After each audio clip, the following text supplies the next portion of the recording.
Kelly Alexander, and we are so excited to welcome back to the Kelly Alexander Show, live and in full effect, Lil John Roberts. Hello, John. I'm so glad we were able to do this. Thank you so much for making time for me to come visit you on tour. This is amazing. No so we're celebrating the 20th anniversary of Velvet Rope, and you were a part of that back in 98, 97, 98. I want to start, I guess, by asking you had been on the Janet tour first. Was it sort of an automatic that you thought you would be back out with her for the Velvet Rope, or how was that going to work? You never assume that you're going to come back, you know, like, because as like the dancers change every tour and all like that, sometimes the band, you know, changes depending on what she wants or, you know, availability or anything like that. So I was, you know, happy to hear when I got a call back to come, you know, do the second tour with her. Perfect. Now, how did that work out? So were you already like working on other things, and did you have to drop everything? Is that what you do for Janet? You drop everything? Pretty much, yeah. I was actually touring with George Duke at the time. Oh, okay. So I was doing a lot of jazz tours around that. What was that, 95, 96, around, it's on 96, because I think Janet's tour went to 95, I believe. Okay. So 96, 97, a little ish, I was touring with him. Perfect. Now, what was it like when you got the call to say, hey, John, we need you? You know, I was elated, of course, and, you know, just happy to get that call back. It's always nice to come back and play with Janet and the whole crew that we work with here. So, yeah, it was cool. Talk to us about, I guess, maybe like first day in rehearsal. Had you heard the entire album at that point? This is 20 years ago. I'm making him go back into the cobwebs. I think, yeah, I did hear the record when it came out, and I really liked it. I think it's one of Janet's better, you know, bodies of work, I think, you know, compared to a lot of the other stuff that she's done.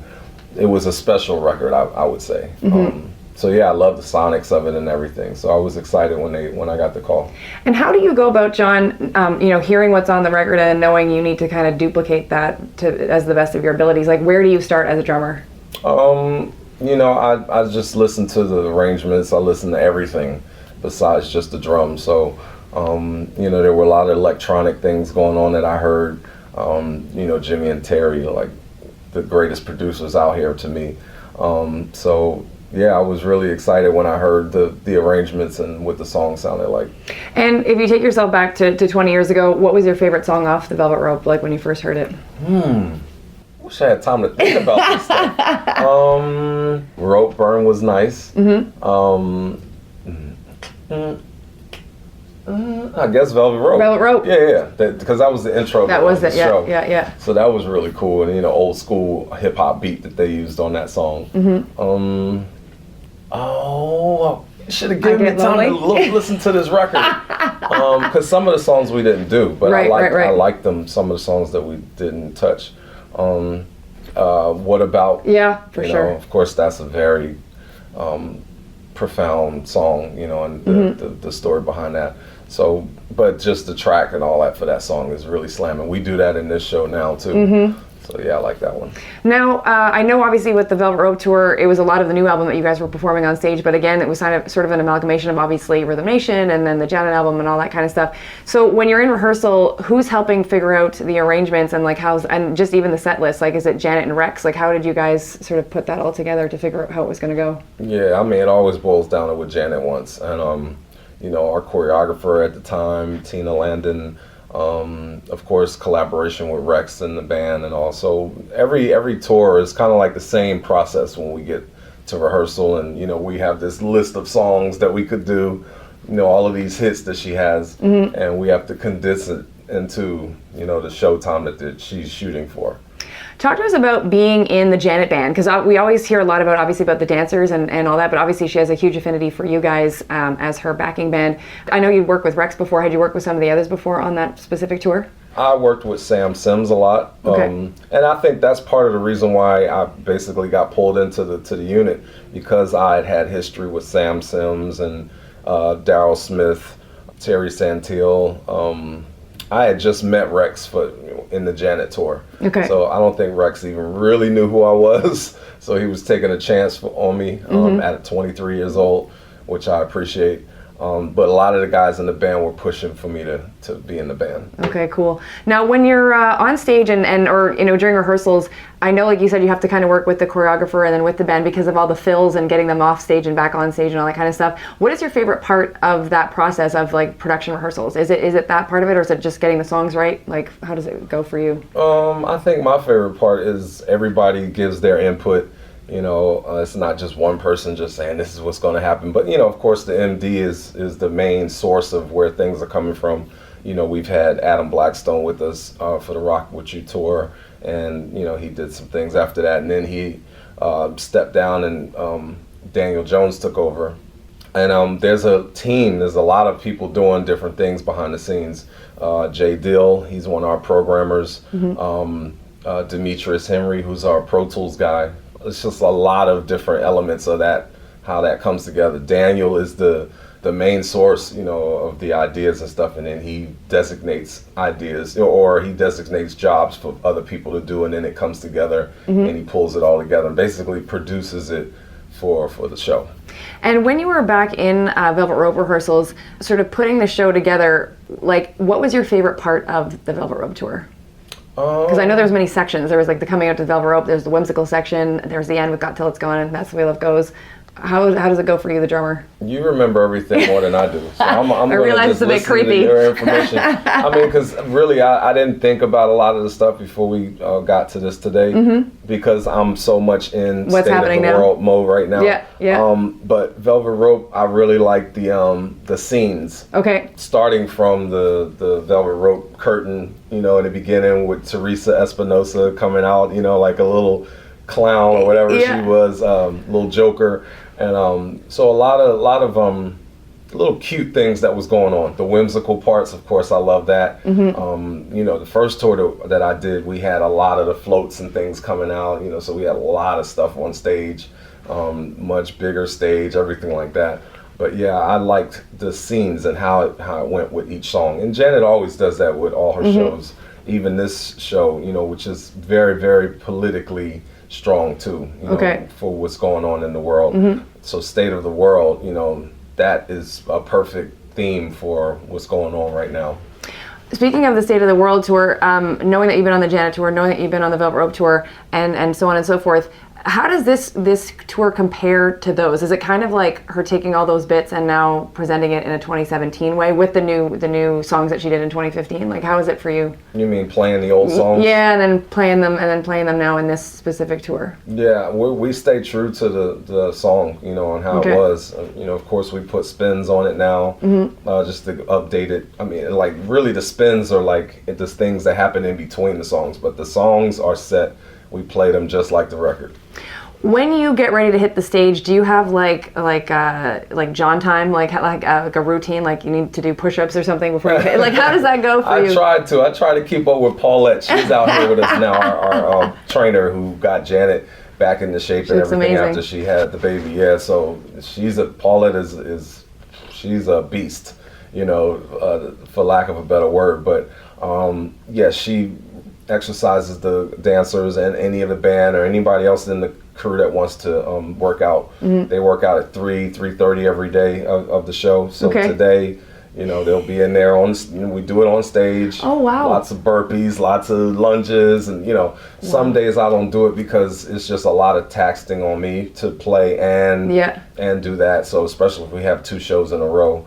I usually try to pick a show where it's no show the next day, maybe like today. Okay. I don't know if I'm going to do it today because I just had a little injury the other day with my back, but I'm cool. But good. I just don't want to push myself too hard, so I'm just pacing myself. But yeah, I do that. I warm up. Okay. Like everybody sees me during the day. I have a practice kit somewhere in the arena. Oh, you do? Okay. Yeah, so I just go there and just go away, get my muscles warm, everything like that. Because it's a heavy job to play an hour and 45 minutes pretty much straight.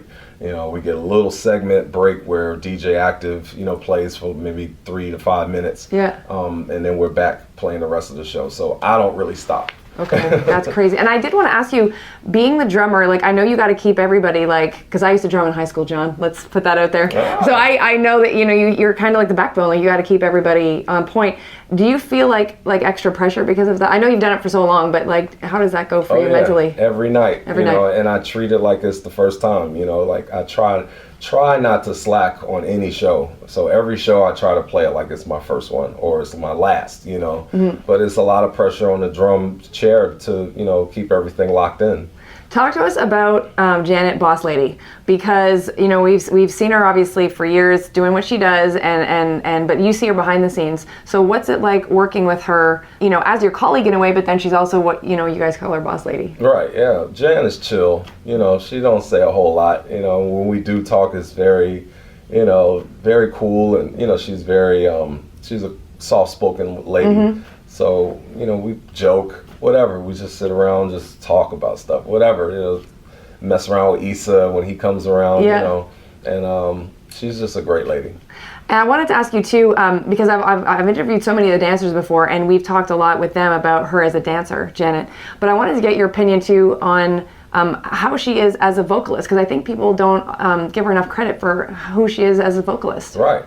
I mean, no one, I don't think, could actually do a show like she does, dancing and all that kind of stuff, and sing all the way through a show. Mm-hmm. So there are segments where she doesn't sing, but the segments that she does sing, because I'm hearing everything she does in my ears, mm-hmm. she has a beautiful voice. Mm-hmm. Some of the pre-records that she might do, her background parts or whatever, like, she's killing it, she's very dope. We were supposed to do some unplugged shows as a part of this tour. Okay. And I think the tour was just too heavy, the schedule was too heavy to try to fit all those things in there. But we were going to do some side shows where we just did some unplugged performances with her singing and the band, like a little stripped down thing, which I think would have been really cool. And I think would be cool in the future for her to do. Yeah, that's really interesting because, we always, when we see her, it's always like the big bang, like with everybody, the band, the dancers and all that. So to see her sort of do that. Were you, I know it was Jonathan that was playing with her when she did SNL for the Throb and the Anytime, Any Place. But when you get her in an intimate setting like that, knowing who she is as Queen Janet, like it must just be amazing. Like, do you sometimes have to remember like, oh, I got a job to do because it's so cool to be seeing, this amazing legend who's won Grammy Awards and everything else? Do you sometimes have to pinch yourself to know this is your job? Yeah, I mean, I've pinched myself enough, I think, up till now. Okay. But yeah, it still kicks in. I mean, like I play with Stevie Wonder as well, so like, yeah, that'll do it. Even with him, like I don't have as much history with him like I have with Janet. Mm-hmm. But the last tour that I did with him, Songs in the Key of Life, there were nights where I was just like, just kind of getting stuck a few times while he was singing and playing. I'm like, I'm playing with Stevie Wonder right now, That's crazy. You have to touch yourself like, okay, now play. But yeah, I do have those moments where, and I don't take it for granted anytime. I know you see my social media and stuff, and I'm always bigging up, the fact that, this is a great opportunity for me in my life to work with someone like her. Can you talk to us a little bit about the fans? Because again, you've been with her since the Janet tour, so you've seen the fans grow along with you guys. What does it mean for you knowing that, especially because she's so gracious where she, introduces the band, introduces the dancers, and you guys are your own, have your own fans in a way. Mm-hmm. What does that feel like knowing that that's a possibility for you? Because I think some other artists wouldn't be as gracious as she is about sharing the spotlight. I'm very appreciative to the fans, of the Janet fans.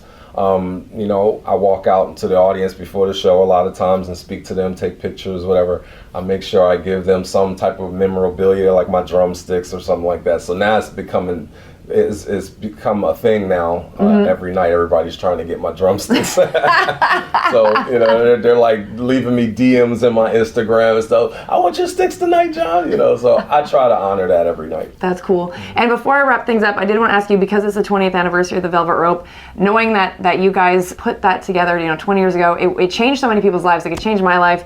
It changed so many people that were in the audience that just experienced the album, experienced what you guys were putting out there. What do you want people to know, from your opinion, about the Velvet Rope 20 years later? That was a very pivotal show for a lot of us. I don't know if there was any other show like that on HBO at the time. So that alone, just documenting that whole experience was huge. you know, I had a drum solo on that show, you know, so a lot of my peers looked at that and a lot of them studied it, you know, a lot of them can play it verbatim now, you know, they play it in front of me when they see me. I'm like, this is 20 years old, man. But it was a staple for a lot of musicians, you know, and just the band, how tight the band was, and that was a great band. And just everything that happened, the energy behind that tour. We did that tour for a whole year. Yeah, it was crazy. So after a while we got tired, you know, but we pushed through it and finished it, I think, from 97 to 98. I think that was. Yeah, I think so. I think you guys finished in Hawaii, maybe a couple of dates in 99, but like would have been. Yeah, that year we actually went to see Mandela as well in Africa. Okay. And that was a great experience for us as well. I think that same year we went and played for the Sultan of Brunei as well. Amazing. Before the tour started, we went out there and took the whole production out to his. Wow. We went to his house, and then he opened up the amusement park. Oh my That's where we God. did the show. You know, it was amazing. I've never seen that much money with someone before. Like we went, it was like a parking lot of just cars, just a whole deck of different Lamborghinis and whatever, you know, Porsches, every color. You know, you had to take a cart, you know, a golf cart to drive. go find his car? Well, not to find it, but just to see all of the cars that were parked in the garage. And he's like, pull that one down. You know, Janet, you drive this one around. She drove one of his cars around all day. It was crazy. He had a bowling alley inside the house. It was just like, you know, I've never seen somebody with that much money before, but you know, those experiences are the things that I'll never forget. Mandela was definitely one of them too. Yeah.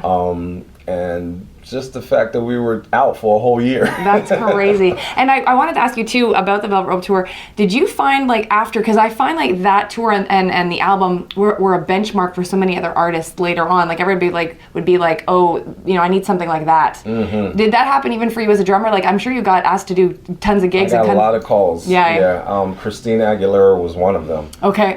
They reached out to all of us immediately, like, we want to get something like Janet. You know, I don't mean to put them out there like that, but you know, Janet was the staple for a lot of artists to follow behind.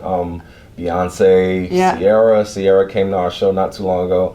Just all the female artists especially, but just people, you know, took notes on the production, you know, the band, how the band was interacting with her. So it's the Bible of touring. You know, when you want to put something together, you definitely go and look at a Janet show to get some ideas. Have you watched the Velvet Rope tour in the last 5 years, like on DVD? Like, have you had a chance? No, you need to go back and watch it, John. Yeah, I've seen clips. Okay. You know, because people post them, and you know, especially when the 20th anniversary thing happened. So yeah, I've seen "Got Till It's Gone." That was one of the songs I like too. And Q-Tip came out on that with us. So that must have been crazy. That was really cool.